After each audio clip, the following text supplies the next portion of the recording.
ఎందుకు గగన్ గారు మీరు శరత్ చంద్ర గారిని అంత బ్రూటల్ గా మర్డర్ చేయాల్సి వచ్చింది, అటాక్ చేయాల్సి వచ్చింది అని నయని ప్రశ్నిస్తూ ఉండటంతో నేను ఆయన్ని చంపాలనుకోవటం ఏంటి అని గగన్ అంటే మా వాడిది ఆ మనస్తత్వం కాదు, మీరేం మాట్లాడుతున్నారు ఏసీపీ గారు అని శారద పూర్ణి కూడా ప్రశ్నిస్తూ ఉంటారు. శరత్ చంద్ర గారు ఒకసారి మీ ఇంటికి గన్ తీసుకొని దాడికి వచ్చారు, ఇంకోసారి మీకు పెళ్లి చేయబోతున్నప్పుడు గగన్ గారు ఆయన్ని చంపడానికి వెళ్ళాడు కదా, మరి మీ ఇద్దరి మధ్య మీ రెండు కుటుంబాల మధ్య ఎంత శత్రుత్వం ఉన్నప్పుడు ఎందుకు గగన్ గారు శరత్ చంద్ర గారిని చంపడానికి ప్రయత్నించి ఉండకూడదు అని నయని అనడంతో చూడండి ఏసీపీ గారు మీరు తప్పుగా అర్థం చేసుకుంటున్నారు, మా అన్నయ్యది మనుషుల ప్రాణాలు తీసే మనస్తత్వం కాదు అని.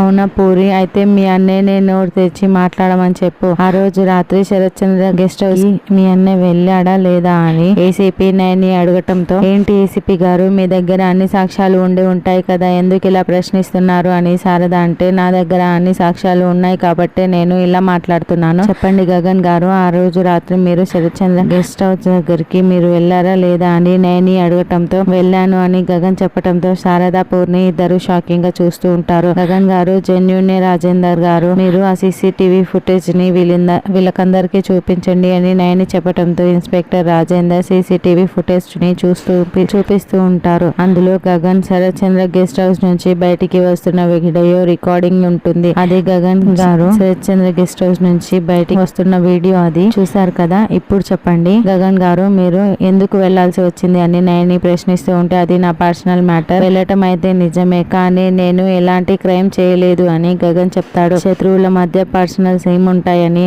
నయని అంటే మీరు నమ్మినా నమ్మకపోయినా నేను చెప్తున్నా మాత్రమే నిజమే, అంతకు మించి నేనేం చేయలేనని గగన్ చెప్తాడు. మీ నాన్న పర్సనల్ అని చెప్పి మీ తమ్ముడు పర్సనల్ అని చెప్పి నో పర్సనల్ అని చెప్తే ఎలా, కానీ మీరు సస్పెక్ట్ లిస్ట్ లో ఉన్నారు కాబట్టి మీరు సిటీ దాటి నా పర్మిషన్ లేకుండా వెళ్ళటానికి వీల్లేదు, ఇప్పుడు సరైన ఎవిడెన్స్ లేదు కాబట్టి నేను వెళ్తున్నాను, ఒక చిన్న ఎవిడెన్స్ దొరికినా నేను వైలెంట్ గా తిరిగి వస్తాను అని నయని వెళ్ళిపోతుంది. అదేంట్రా శరత్ చంద్ర గెస్ట్ హౌస్ కి నువ్వు వెళ్ళడం ఏంటి అని శారద ప్రశ్నిస్తూ ఉంటే అమ్మ ఇప్పుడు ఐసీపీ నయనికి ఏం చెప్పానో మీకు కూడా అదే చెప్తున్నాను, నేను క్రైమ్ చేయలేదని మీరు నమ్మితే చాలు అంతే, నేనేం చేయలేను అని గగన్ లోపలికి వెళ్తాడు. తర్వాత అపూర్వ శోభచంద్ర ఫోటో ముందు నిలబడి తలని అక్కడ ఉన్న టేబుల్ కేసి బాదుకుంటూ ఉంటుంది. నన్ను క్షమించక్క, నన్ను క్షమించు, నేను చేయరాని పాపం చేశాను అని తల బాదుకుంటూ ఉంటే మళ్ళీ అపూర్వ ఏదో కుట్ర చేయడం మొదలు పెట్టింది, ఏదో డ్రామా లేస్తుంది అని కేపీ మనసులో అనుకుంటూ ఉంటే అప్పుడే మీరా పరిగెత్తుకుంటూ వచ్చి అయ్యో ఏంటోదినా కొట్టుకోకు వదినా, ఏంటోదినా ఏమైంది వదినా అని ప్రశ్నిస్తూ ఉంటే గోరింటాకు కూడా పరిగెత్తుకుంటూ వచ్చి అడ్డుకుంటుంది. లేదు నేను చేయరాని పాపం చేశాను అని మళ్ళీ తల బాదుకుంటూ చేతులతో బాదుకుంటూ ఉంటుంది. భూమిపై బావ నాకంటే ఎక్కువ ప్రేమ చూపిస్తున్నాడని చెప్పి ఆ భూమిని నేను దూరం పెట్టాను, చాలా మాటలు అన్నాను, చాలా బాధ పెట్టాను, కానీ నా శోభచంద్రక కూతురే అన్న నిజం నాకెలా తెలుస్తుంది, ఇప్పుడు తెలిసిపోయింది కదా, కానీ భూమిని నేను ఎంత బాధ పెట్టానో నా పాపానికి ప్రాయశ్చితం ఎక్కడ ఉంది అని మళ్ళీ తల బాదుకుంటూ ఉంటే ఇప్పుడు నిజం తెలిసింది కదా, దేవతల ఆరాధించు పూజించు అని గోరింటాకు అంటుంది. అవును పిన్ని, మంచి సలహా ఇచ్చావు పిన్ని, ఇప్పుడు భూమిని ఇంటికి తీసుకువచ్చి నేను పూజిస్తాను, దేవతలా చూసుకుంటాను,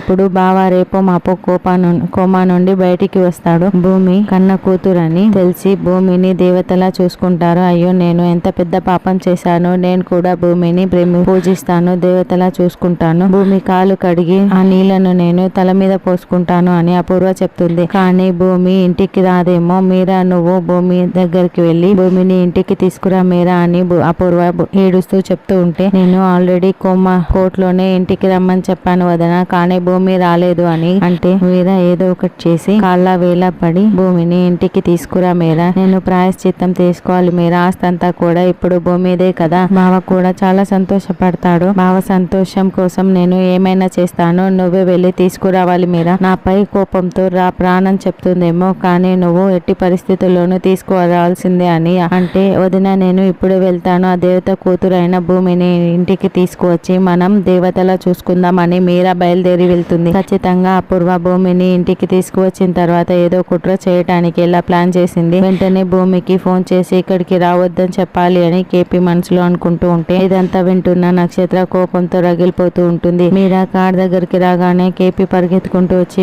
మీరా భూమిని నువ్వు తీసుకురావడానికి వెళ్ళొద్దు, భూమి ఇంటికి వస్తే భూమి ప్రాణాలకే ప్రమాదం, వద్దు మీరా నేను చెప్పేది అర్థం చేసుకో అని అంటే భూమి ఎవరో తెలియక ముందు గగన్ వాళ్ళ ఇంట్లో ఉండేది, ఇప్పుడు తెలిసిన తర్వాత ఎక్కడో మనం ఎలా వదిలేస్తామండి. మీరేం మాట్లాడుతున్నారో నాకేం అర్థం కావటం లేదు. నేను భూమిని ఖచ్చితంగా తీసుకురావాల్సింది, అడ్డు తప్పుకోండి అని కేపీ ఎంత చెప్తున్నా కూడా మీరా బయలుదేరి వెళ్తుంది. అబ్బా ఇప్పుడు ఏం చేయాలి అని కేపీ అనుకుంటూ ఉంటాడు. అపూర్వ ఏడ్చి అలసిపోయావు కదా, ఇదిగో మంచి నీళ్లు తాగు అని గోరింటాకు ఇస్తూ ఉంటే ఇక అపూర్వ పైశాచికంగా నవ్వుతూ ఉంటుంది. నేను అనుకున్న అమ్మాయి నీది ఆ దొంగ ఏడుపులన్నీ కూడా దాని వెనక ఏదో కుట్ర చేస్తున్నావని నేను అనుకున్నానులే. ఇంతకీ ఏంటి నీ కుట్ర అని గోరింటాకు అడగటంతో ఆ భూమిని ఇంటికి రప్పించటం కోసమే పిన్ని ఇదంతా కూడా అని అపూర్వ అంటుంది. భూమిని ఇంటికి రప్పించి ఏం చేయబోతున్నావని గోరింటాకు అడుగుతూ ఉంటుంది. అప్పుడే నక్షత్ర ఏడుస్తూ అక్కడికి వస్తుంది. ఏంటి నక్షత్ర, ఎందుకు ఏడుస్తున్నావని అపూర్వ అడగటంతో అంతేలే మమ్మీ, నేను ఇప్పుడు నెంబర్ 2 కదా గగన్ బావని ప్రేమించి భూమిని ప్రేమిస్తున్నానని చెప్పి నన్ను నెంబర్ 2 చేశాడు. ఇప్పుడేమో నీ కూతురు భూమి ఇంటికి వస్తుంది. నేను ఈ ఇంటికి నెంబర్ 2 కూతుర్ని కదా,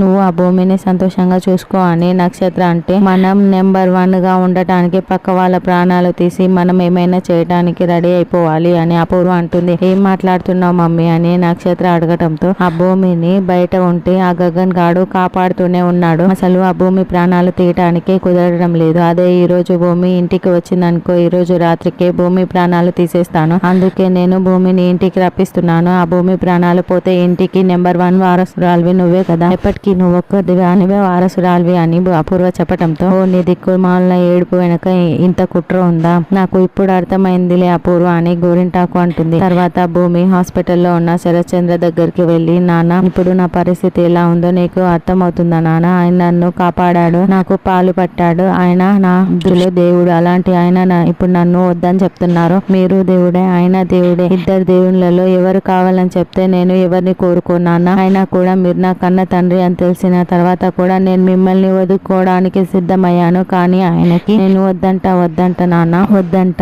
ఇప్పుడు నా పరిస్థితి ఎలా ఉందో ఏం చేసేది నాన్న, నాకు చచ్చిపోవాలనిపిస్తోంది. ఆయన శోభచంద్ర అమ్మ నన్ను మంటల్లో నుంచి కాపాడి బయటికి విసిరి పడేసిన తర్వాత నన్ను 2 చేతులతో కాపాడిన దేవుడు నాన్న ఆయన, నాకు పాలు పట్టి నా ఆకలి నింపిన దేవుడు నాన్న ఆయన. ఈ ఊరిలో అడుగు పెట్టిన తర్వాత మీరు ఎవరో నాకు తెలియదు కదా నాన్న, నేను ఎక్కడ ఉండాలో అర్థం కాని పరిస్థితుల్లో ఆశ్రయం ఇచ్చిన దేవుడు నాన్న ఆయన. అందుకే ఆయన్ని నేను కావాలనుకుంటున్నాను, మిమ్మల్ని తక్కువ చేయటానికి కాదు నాన్న ఇలా మాట్లాడుతున్నది. మీరు కూడా నాకు ముఖ్యమే, కానీ ఆయన మాత్రం నన్ను వద్దనుకుంటున్నారు నాన్న, నాకు చచ్చిపోవాలనిపిస్తుంది నాన్న అని భూమి గుండెలు పగిలేలా ఏడుస్తూ ఉంటుంది. తర్వాత కేపీ దగ్గర నుంచి ఫోన్ కాల్ వస్తూ ఉంటుంది. ఎవరమ్మా ఫోన్ అని పూర్ణి అడగటంతో అదే మీ నాన్న అని శారద అంటే పూర్ణి కోపంతో రగిలిపోతూ చూస్తూ ఉంటుంది. అదే కృష్ణ ప్రసాద్ గారు ఫోన్ చేస్తున్నారు అని శారద చెప్పటంతో అయితే స్పీకర్ ఆన్ చేసి పెట్టు, ఏం మాట్లాడతారో నేను వింటాను అని పూర్ణి అంటుంది. ఇంకోవైపు గగన్ బాల్కనీలో టెర్రస్ లో నిలబడి భూమి గురించి ఆలోచిస్తూ ఉంటాడు. అంటే గగన్ కూడా శరత్చంద్ర గెస్ట్ హౌస్ కి వెళ్ళాడంటే ఆ రోజు ఏదైనా డిస్కషన్ జరిగిందా, ఆ డిస్కషన్ కోసమే ఇప్పుడు భూమిని గగన్ వదులుకుంటున్నాడా, అసలు గగన్ ఏం పర్సనల్ విషయాలు శరత్చంద్రతో మాట్లాడాడు అన్నది రానున్న ఎపిసోడ్ లో తెలుసుకుందాం.